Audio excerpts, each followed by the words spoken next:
नमस्कार साथियों। क्लास 10 के सोशल साइंस की कक्षा में आपका स्वागत है। जैसा कि आप लोग सबको जानते हैं कि झारखंड सरकार ने मॉडल सेट जारी कर दिया है, तो आज हम लोग सोशल साइंस के मॉडल सेट 3 की तैयारी करेंगे। तो सेट 3 में आपके 4 भाग हैं, जैसा कि सभी सेट में है। तो 40 क्वेश्चन जो शुरू के हैं वो ऑब्जेक्टिव हैं, उसके बाद 2 नंबर 3 नंबर और फिर और भी बड़े क्वेश्चन हैं। तो सबसे पहले हम लोग वस्तुनिष्ठ प्रश्न, जिसको MCQ कहते हैं, मल्टीपल चॉइस क्वेश्चन, उसकी तैयारी करते हैं। साथ ही साथ मैं कुछ एक्सप्लेनेशन भी करूंगा, कुछ व्याख्या भी करूंगा, जिससे कि आपको बड़े क्वेश्चन में भी हेल्प मिलेगा। तो चलिए हम लोग शुरू करते हैं। पहला क्वेश्चन है, वियना कांग्रेस 1815 की मेजबानी किसने किया था? Duke Metternich, Giuseppe Mazzini, Louis Philippe या फ्रेडरिक विलियम चतुर्थ। तो साथियों, वियना कांग्रेस जो कि नेपोलियन के हार के बाद आयोजित किया गया था, इसकी जो मेजबानी थी वो ड्यूक मेटरनिक ने किया था।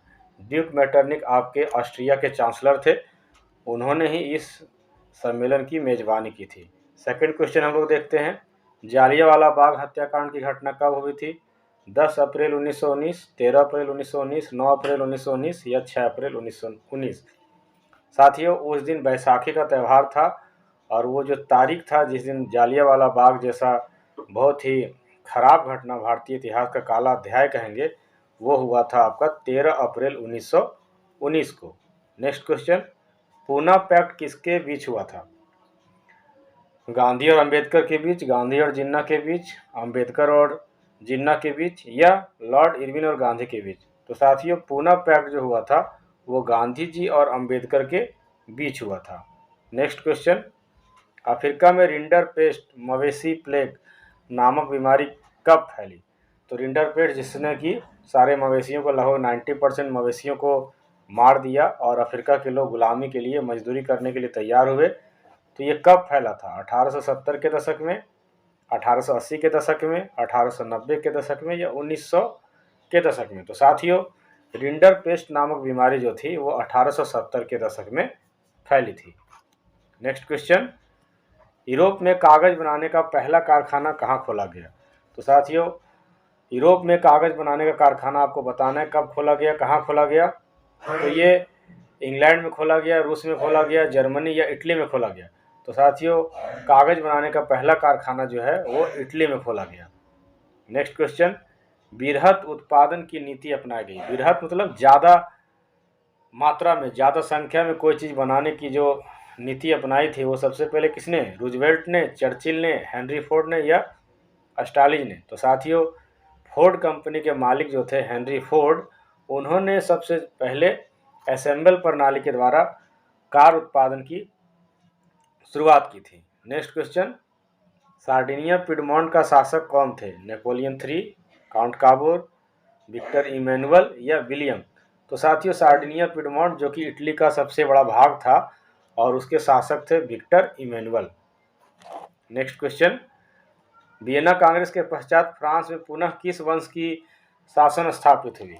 तो साथियों, वियना कांग्रेस के बाद उसी वंश की शासन स्थापित की गई जिसको 1789 में उखाड़ फेंका गया था। तो वो वंश कौन सा था? हैक्सबर्ग, आलिया वंश, बुर्बो वंश या जारशाही? तो साथियों, वो शासक था बुर्बो वंश का, तो उसी को फिर से गद्दी पर बैठाया गया। नेक्स्ट क्वेश्चन, यूनान को एक स्वतंत्र राष्ट्र घोषित किया गया कब? 1830 में, 1832 में, 1835 में या 1842 में? तो साथियों, यूनान एक स्वतंत्र राष्ट्र घोषित हुआ 1832 में। आपको एक क्वेश्चन कमेंट में बताना है कि किस देश को यूरोपीय संस्कृति का पालना कहा गया है। क्वेश्चन नंबर 10 की तरफ देखते हैं, ब्रिटिश भारत में गिरमिटिया श्रमिकों की व्यवस्था कब समाप्त की गई? गिरमिटिया श्रमिक मतलब एग्रीमेंटेड लेबर, जिसको एग्रीमेंट करके ले जाया जाता था, इसको कब समाप्त किया गया? 1920 में, 1921 में, 1922 में या 1923 में? तो साथियों, वो वर्ष था 1922 का। 1922 में गिरमिटिया मजदूर की प्रथा जो है वो समाप्त की गई। चलिए क्वेश्चन नंबर 11 जो कि आपका ज्योग्राफी से है, उसको हम लोग देखते हैं। पंजाब के भूमि निम्नीकरण का प्रमुख कारण क्या है? अतिचारण, वनोन्मूलन, अति सिंचाई या गहन कृषि? तो साथियों, पंजाब में बहुत अधिक सिंचाई के कारण वहाँ का जो जमीन है वो लवणीय हो गया, अर्थात नमक की मात्रा उसमें बढ़ गई है। नेक्स्ट क्वेश्चन नंबर 12, राष्ट्रीय वन नीति के अंतर्गत कितना प्रतिशत भौगोलिक वन क्षेत्र वांछित है, मतलब कितना क्षेत्र में जंगल रहने से सही होगा पर्यावरण के लिए? 27, 29%, 33% या 43?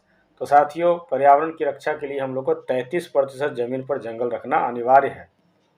नेक्स्ट क्वेश्चन, कौन सी संस्था पौधों और प्राणियों को विभिन्न श्रेणियों में बांटता है? WHO, IUCN, RBI या अंकटाड? तो साथियों, जो डेंजर या रेड लिस्ट वगैरह में जो डालने का काम करती है प्राणियों और पंछियों को, पौधों को, वो है IUCN। आपको कमेंट बॉक्स में बताना है कि IUCN का फुल फॉर्म क्या होता है। नेक्स्ट क्वेश्चन, हीराकुंड बांध किस नदी पर बनाई गई है? दामोदर पर, महानदी पर, नर्मदा पर या गंगा पर? तो हीराकुंड बांध जो है वो महानदी पर बांधी गई है। नेक्स्ट क्वेश्चन, निम्न में कौन प्राचीन जल संग्रहण तकनीक नहीं है? छत वर्ष जल संग्रहण, गुल या कुल, बहुउद्देशीय बांध या जोहाद या खालिद? सो साथियों, नहीं पूछा जा रहा है। तो बहुउद्देशीय बांध जो है वो नई तकनीक से बनी है, तो आंसर तो सी होगा। क्वेश्चन नंबर 16, रेशम कीट पालन को क्या कहते हैं? सेरिकल्चर, पीसीकल्चर, विटीकल्चर या फ्लोरिकल्चर? तो फ्लोरिकल्चर तो नहीं होगा, फ्लावर से बना हुआ है। पीसीकल्चर मछली पालन को कहते हैं। तो आपका सही आंसर होगा सेरिकल्चर। क्वेश्चन नंबर 17, वह प्राकृतिक समरूप तत्व जिनकी एक निश्चित आंतरिक संरचना होती है, तत्व होना चाहिए, यहाँ तक लिखा गया है, वो क्या कहलाएगा? तो वो कहलाएगा अयस्क। क्वेश्चन नंबर 18, वस्त्र, चीनी तथा वनस्पति तेल जो कृषि से अपना कच्चा माल तैयार करते हैं क्या कहलाते हैं? नाम से ये स्पष्ट है, तो ज़्यादा टाइम नहीं लेंगे हम लोग। इसका आंसर क्या होगा? सी, कृषि आधारित उद्योग।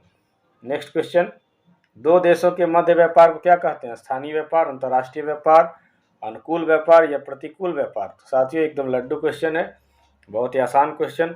दो देशों के बीच के व्यापार को कहते हैं अंतर्राष्ट्रीय व्यापार। क्वेश्चन नंबर 20, भारत का सबसे प्राचीन कृत्रिम बंदरगाह कौन है? कृत्रिम मतलब बनाया हुआ, आदमी का बनाया हुआ। कौन सा है? मुंबई पत्तन, चेन्नई पत्तन, जवाहरलाल नेहरू पत्तन या विशाखापत्तनम पत्तन? तो साथियों, इसका आंसर होगा बी।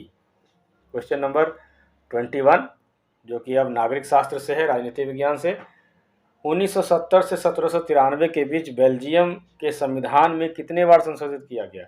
2 बार, 3 बार, 4 बार या 6 बार? तो साथियों, 1970 से 93 के बीच बेल्जियम के संविधान को 4 बार संशोधित किया गया। और बेल्जियम के संविधान की सबसे प्रमुख विशेषता वहाँ की सामुदायिक सरकार है। तो सामुदायिक सरकार क्या होती है, आप कमेंट बॉक्स में हमें बताइएगा।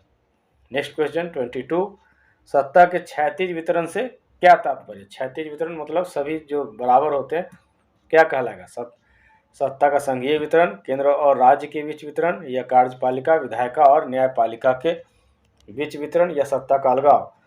तो साथियों, कार्यपालिका, विधायिका और न्यायपालिका के बीच जो बंटवारा होता है वही क्षैतिज बंटवारा होता है। और उदग्र बंटवारा क्या होता है, आप कमेंट बॉक्स में मुझे बताएं। राज्य पुनर्गठन आयोग की रिपोर्ट कब लागू की गई? अर्थात भाषा के आधार पर राज्य बनाने का जो प्रचलन शुरू हुआ, उसके लिए एक आयोग बनाया गया था, वो कब उसकी रिपोर्ट लागू होगी? 1950, 1956, 1966 या 1968? तो आपका करेक्ट आंसर होगा 1956। अब चलते हैं क्वेश्चन नंबर 24 की तरफ। भारत के राजनीतिक दल को मान्यता कौन देता है? राष्ट्रपति, उपराष्ट्रपति, चुनाव आयोग या विधि आयोग? तो राजनीतिक दल को मान्यता देने का काम जो है वो करती है चुनाव आयोग। चुनाव संबंधी जितने भी कार्य हैं लगभग चुनाव आयोग ही उसको करती है। क्वेश्चन नंबर 25, ऐसी सरकार जो एक से ज़्यादा राजनीतिक दलों से मिलकर बनी है क्या कहलाती है?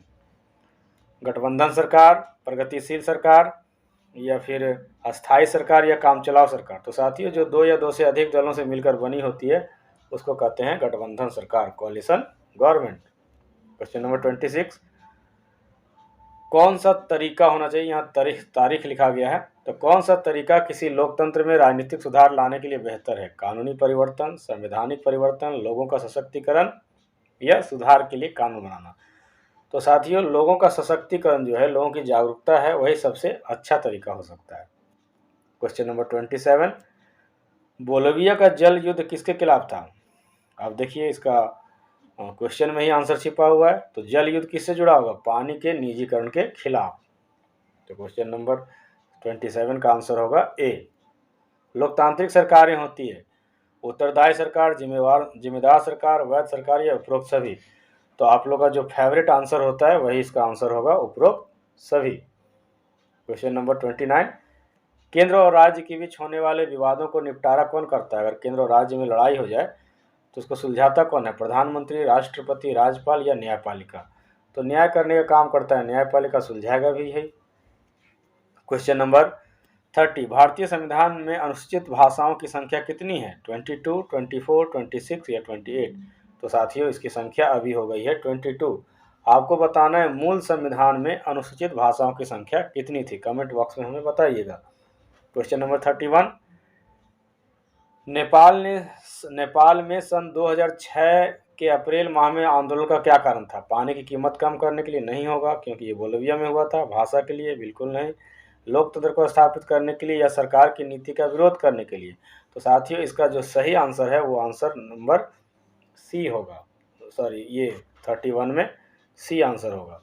32 में देखते हैं, एक उद्योगपति के लिए विकासात्मक लक्ष्य क्या है? बेहतर मजदूरी करना, फसल के लिए उचित मूल्य पाना, अधिक बिजली पाना या इनमें से सभी?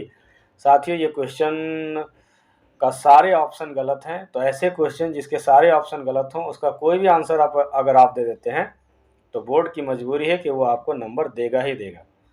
तो क्वेश्चन नंबर 32 का कोई भी आंसर सही नहीं है। क्वेश्चन नंबर 33, सामान्यतः किसी देश का विकास किस आधार पर निर्धारित किया जाता है? प्रति व्यक्ति आय, लोगों की स्वास्थ्य नीति, औसत साक्षरता दर या इनमें से सभी? तो आपका जो फेवरेट आंसर है वही इसका आंसर होगा, इनमें से सभी। नेक्स्ट क्वेश्चन 34, प्राकृतिक उत्पादों को विनिमय के माध्यम से उपयोगी के माध्यम में उपयोगी वस्तुओं को बदलना किस क्षेत्र में कहलाता है? तो प्राकृतिक उत्पाद जैसे गेहूं वगैरह को लेकर के, तो ये जो चीज़ है वो उद्योग में आएगा, तो द्वितीय क्षेत्र होगा। क्वेश्चन नंबर 35, जीडीपी का क्या मतलब होता है? जीडीपी जिसका फुल फॉर्म होता है ग्रॉस डोमेस्टिक प्रोडक्ट, तो उसका बताइए हिंदी क्या होगा? सकल डेयरी उत्पाद, सकल घरेलू उत्पाद, महान विकास परियोजना या महान घरेलू उत्पाद? तो साथियों इसका आंसर होगा सकल घरेलू उत्पाद, gross domestic product. Question number 36, मृदा के निम्नलिखित क्या कार्य हैं? मृदा नहीं, यहाँ मुद्रा होना चाहिए। तो मुद्रा मतलब पैसा का क्या काम है? विनिमय, भुगतान का माध्यम, मापक, भुगतान का मान या उपरोक्त सभी? तो साथियों इसका आंसर होगा उपरोक्त सभी। क्वेश्चन नंबर 37, आय और उपभोग होना चाहिए, उपयोग लिख दिया। आय और उपभोग मतलब व्यय के अंतर को क्या कहते हैं? बचत, विनियोग, उपभोग की प्रवृत्ति या इनमें से कोई नहीं? तो इसका आंसर होगा बचत। क्वेश्चन नंबर 38, विश्व व्यापार संगठन के मुख्य कार्य क्या हैं? विश्व व्यापार को बढ़ावा देना, विदेशी व्यापार के नियमों को बनाना, विदेशी निवेश के उदारीकरण का समर्थन करना या इनमें से सभी?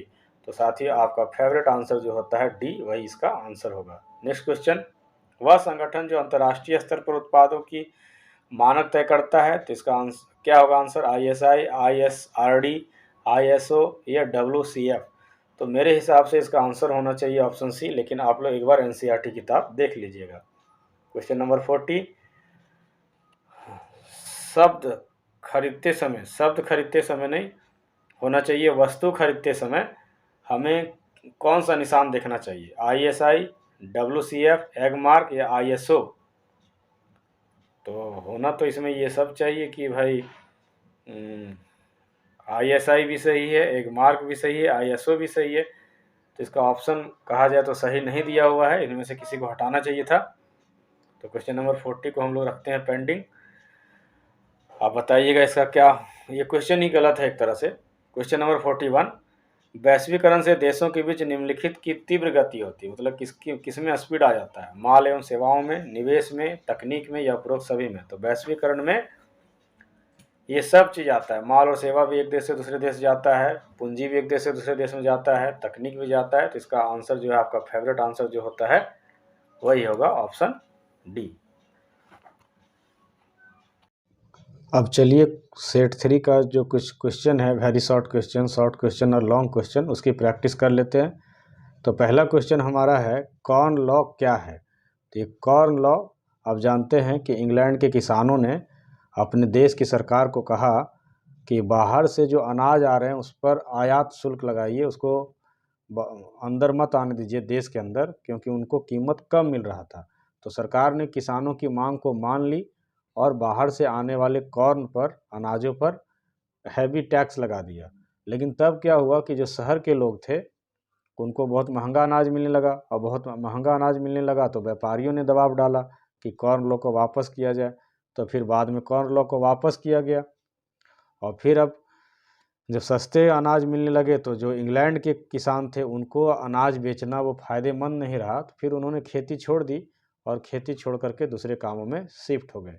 दूसरा क्वेश्चन जो आपका है, ब्रिटेन की महिला कामगारों ने स्पिनिंग जेनी मशीनों पर हमला क्यों किया? तो जानते हैं स्पिनिंग जेनी जो था वो सूत कताई का एक मशीन था जो बहुत सारे मजदूरों के बराबर अकेले काम करता था। तो महिलाओं को लगा कि ये स्पिनिंग जेनी मशीन आने से उनके रोज़गार कम हो गए, तो रात के अंधेरे में उन लोगों ने, महिलाओं ने विशेष करके स्पिनिंग जेनी मशीन पर हमला प्रारंभ कर दिया। क्वेश्चन नंबर 3 जो है, दबाव समूह और राजनीतिक दल में क्या अंतर है? तो साथियों, दबाव समूह जो होता है वो अप्रत्यक्ष रूप से राजनीति को प्रभावित करता है। वो राजनीति में सीधा भाग नहीं लेता है, वो चुनाव नहीं लड़ता है, वो सरकार नहीं बनाता है, लेकिन अपनी मांग मनवाने के लिए सरकार पर और राजनीतिक दल पर दबाव डालता है, जैसे किसान लोग या छात्र लोग ऐसे। लेकिन राजनीतिक दल क्या है? राजनीतिक दल का संबंध जो होता है वो राजनीति से सीधा होता है। वो चुनाव लड़ते हैं, सरकार बनाते हैं और तरह तरह काम करते हैं। दबाव समूहों पर भी वो अपना प्रभाव रखते हैं। नेक्स्ट क्वेश्चन नंबर जो 4 आप देखिए, क्वेश्चन नंबर 4 है कि सत्ता की साझेदारी के विभिन्न रूपों का वर्णन करें।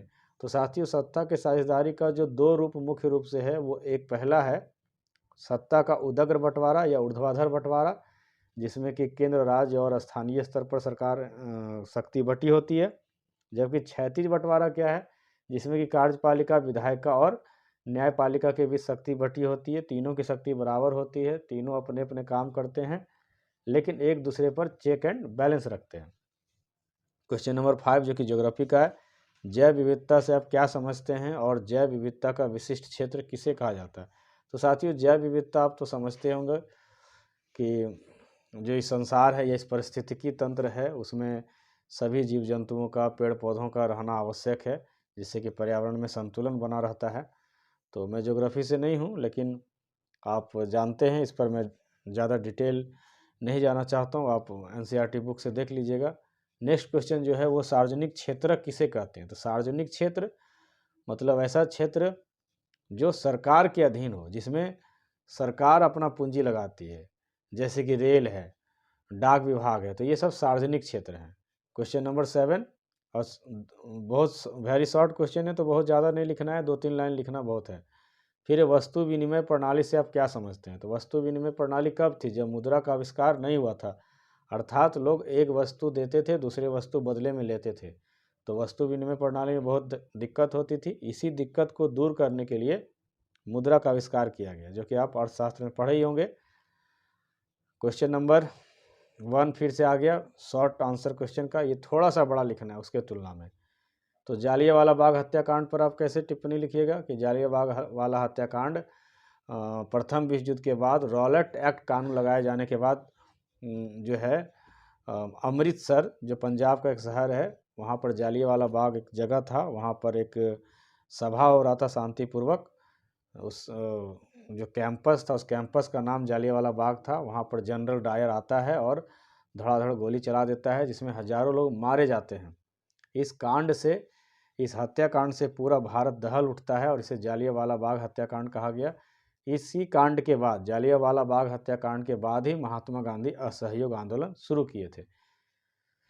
दूसरा जो है रॉलेट एक्ट, तो रॉलेट एक्ट के बारे में बता ही दिया कि प्रथम विश्व युद्ध के बाद भारतीयों को आशा था कि अंग्रेज उनके साथ कुछ रियायत बरतेंगे, उन्हें कुछ छूट देंगे, लेकिन एक नया कानून लाया रॉलेट एक्ट, जिसके तहत आप शांतिपूर्वक जमा भी नहीं हो सकते थे और किसी भी व्यक्ति को गिरफ्तार किया जा सकता था। तो रॉलेट एक्ट को काला कानून कह करके भारतीयों ने इसका विरोध किया।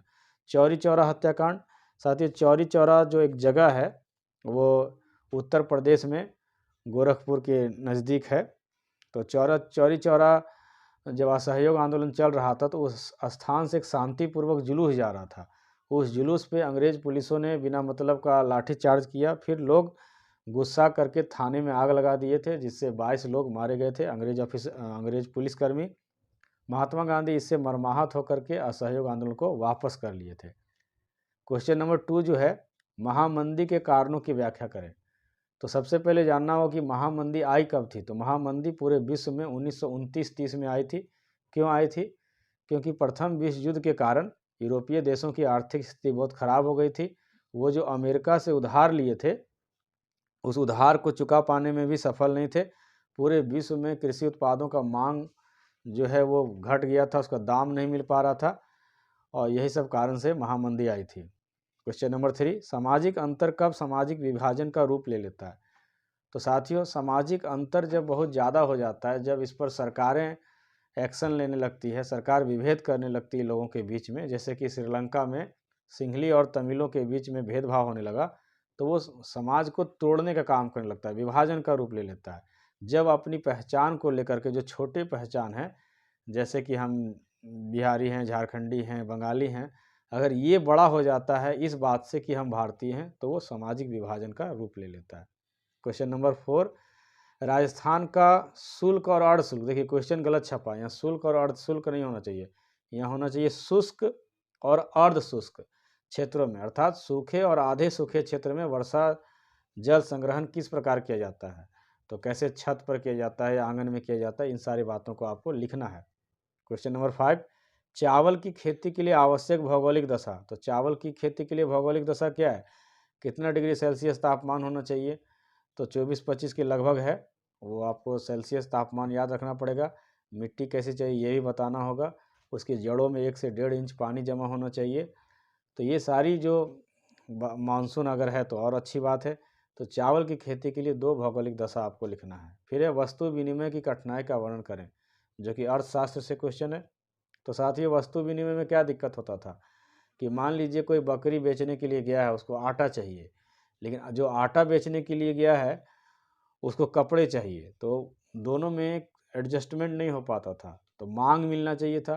फिर मान लीजिए कि मांग अगर मिल भी गई, आटा वाले को बकरी चाहिए और बकरी वाले को आटा चाहिए, तो आटा 5 किलो है, बकरी बड़ी है, तो वो 5 किलो आटे के बदले तो बकरी दे नहीं सकता है, तो फिर उसका सही माप क्या होगा। ये सारे झंझट वस्तु विनिमय प्रणाली में होती थी, और इसी झंझट को, इसी कठिनाई को दूर करने के लिए मुद्रा का आविष्कार किया गया। क्वेश्चन नंबर 7, वैश्वीकरण अर्थात ग्लोबलाइजेशन से आप क्या समझते हैं। तो वैश्वीकरण क्या है? वैश्वीकरण विभिन्न देशों के बीच एक तकनीक, व्यापार और निवेश का प्रवाह है, जिसमें क्या कहते हैं, मजदूर एक जगह से दूसरी जगह जाते हैं, निवेश भी एक जगह से दूसरी जगह जाता है, और तकनीक भी आता है।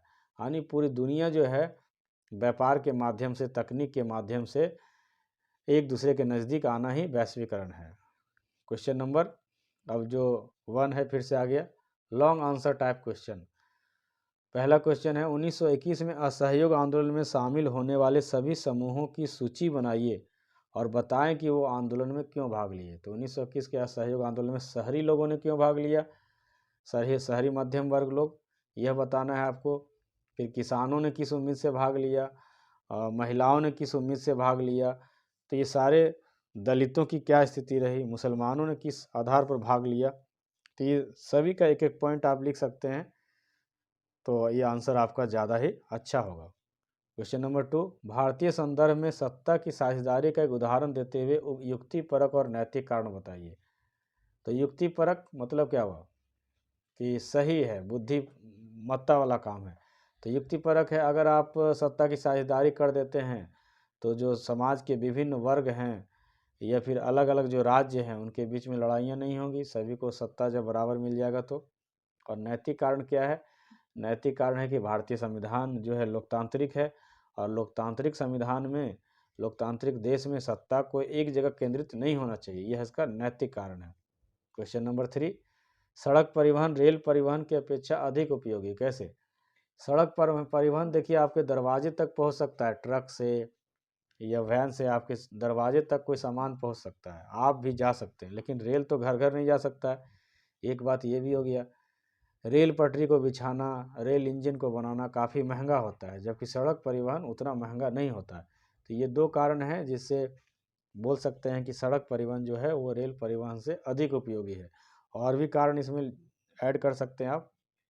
क्वेश्चन नंबर 4, मुद्रा आवश्यकताओं के दोहरे संजोग की समस्याओं को किस प्रकार सुलझाती है। दोहरे संजोग वही कि अब बकरी वाले को आटा चाहिए, आटे वाले को बकरी चाहिए, अगर ये नहीं होगा तो फिर दोनों बैठे रहेंगे बाज़ार में लेकिन काम नहीं होगा। तो जो कोइंसिडेंट है कि बाज़ार में जो लोग गए हैं, अब मान लीजिए जो कपड़ा लेके गया है उसको चावल चाहिए, लेकिन जो चावल लेके गया है उसको कुछ दूसरा चीज़ चाहिए, तो इस समस्या को सुलझाता है मुद्रा।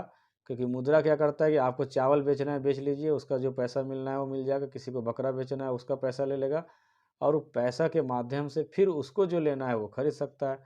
तो ये दोहरे संजोग वाला झंझट इसमें ख़त्म हो जाता है। अब नेक्स्ट क्वेश्चन जो है मानचित्र वाला क्वेश्चन है, इसमें पूरा पूरा नंबर मिलता है। शायद ये जो पहला क्वेश्चन है राजा सांसी हवाई पतन, ये कहाँ है आपको बताना है। मेरा भूगोल उतना अच्छा नहीं है तो आप बताइए कि राजा सांसी हवाई पतन कहाँ पर है। पूरब पश्चिम गलियारा, तो भारत का नक्शा बना हुआ रहेगा क्वेश्चन में।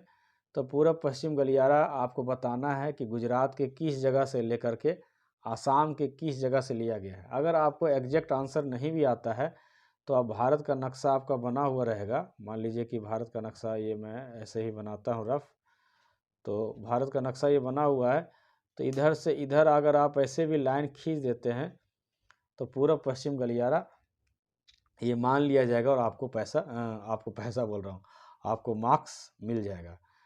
वैसे अच्छा रहेगा कि आप ये ज्योग्राफी बुक में एनसीईआरटी में देख लें कि पूरब पश्चिम गलियारा पूरब में कहाँ से शुरू होता है, अर्थात असम में कहाँ से शुरू होता है और पश्चिम में कहाँ लास्ट होता है, इस तरह आपको दिखाना है।